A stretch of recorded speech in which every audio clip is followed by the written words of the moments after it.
भारत के इतिहास में ना कई ऐसे आंदोलन हुए हैं जिन्होंने देश की दिशा ही बदल दी। पर कुछ कहानियां वक्त के साथ कहीं खो सी जाती हैं।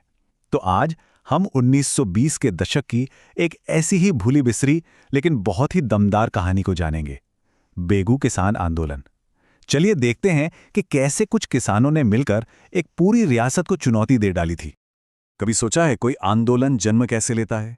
क्या वो बस एक दिन में अचानक से भड़क उठता है, या फिर वो सालों से सुलग रहे अन्याय की आग का नतीजा होता है? बस यही सवाल हमें बेगू आंदोलन की जड़ों तक ले जाएगा।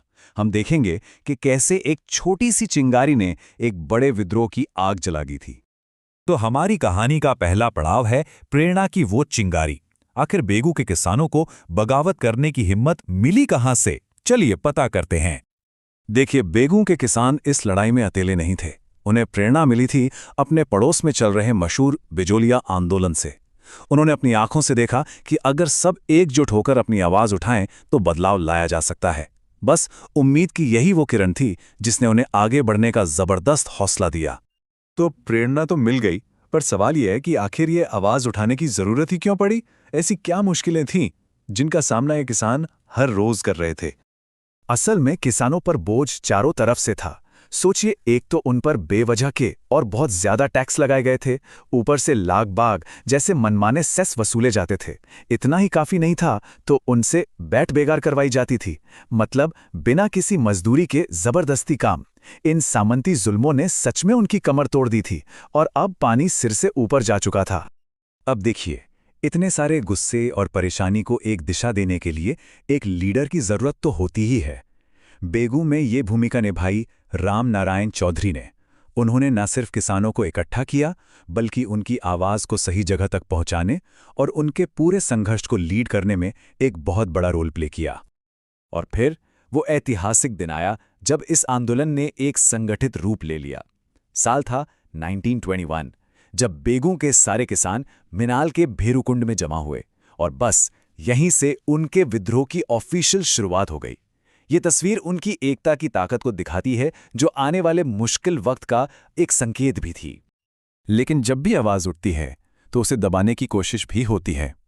अब ये कहानी एक बहुत ही दुखद मोड़ लेती है, जहां किसानों के इस विरोध का जवाब क्रूरता से दिया गया।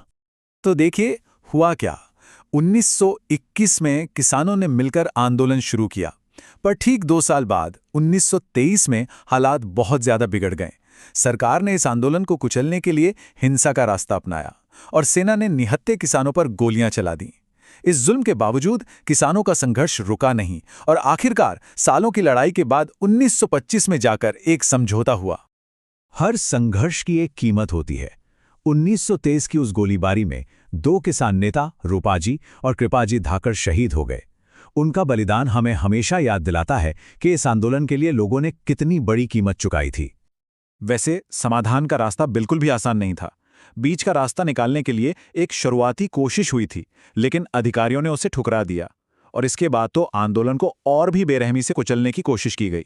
पर कहते हैं ना, जितना दबाव आवाज उतनी ही बुलंद होती है। किसानों का संकल्प टूटा नहीं। और यहीं से कहानी का सबसे कह सकते हैं दिलचस्प हिस्सा शुरू होता है। इस आंदोलन का जो नतीजा निकला उसे एक बहुत ही अजीब नाम दिया गया। इतना दमन, इतनी क्रूरता, इसके बावजूद मेवाड़ सरकार किसानों के हौसले को तोड़ नहीं पाई। उनकी जिद और उनकी एकता ने ही आखिरकार अधिकारियों को वापस बातचीत की मेज पर आने के लिए मजबूर कर दिया। तो आखिरकार बातचीत की टेबल फिर से सजी। एक तरफ थे बेगू के ठाकुर अनूप सिंह, जो सामंती सत्ता के नुमाइंदे थे, और दूसरी तरफ था राजस्थान सेवा संघ, जो किसानों की संगठित आवाज बन चुका था। इस समझौते को एक बड़ा ही अजीब नाम मिला, बोल्शेविक समझौता। अब सवाल यह है कि बोल्शेविक क्यों? वो इसलिए क्योंकि उस वक्त की सरकार के लिए एक ठाकुर का अपने किसानों के साथ बराबरी पर आकर समझौता करना रूस की बोल्शेविक क्रांति जैसा था। मतलब एक तरह से व्यवस्था के खिलाफ एक बहुत बड़ा कदम। ये नाम असल में ये दिखाता है कि सत्ता में बैठे लोग किसानों की इस जीत को किस नज़र से देख रहे थे, एक बड़े खतरे के रूप में। और ये कहानी हमें एक बहुत ज़रूरी सवाल पर लाकर छोड़ देती है। क्या हर समझौते का मतलब पूरी और सच्ची जीत होता है? हाँ, बेगू के किसानों ने अपनी कई मांगें मनवाईं, लेकिन उन्हें इसकी बहुत भारी कीमत भी चुकानी पड़ी। ये कहानी हमें सिखाती है कि न्याय के लिए संघर्ष अक्सर बहुत पेचीदा होता है और जीत के मायने भी हर किसी के लिए अलग-अलग हो सकते हैं।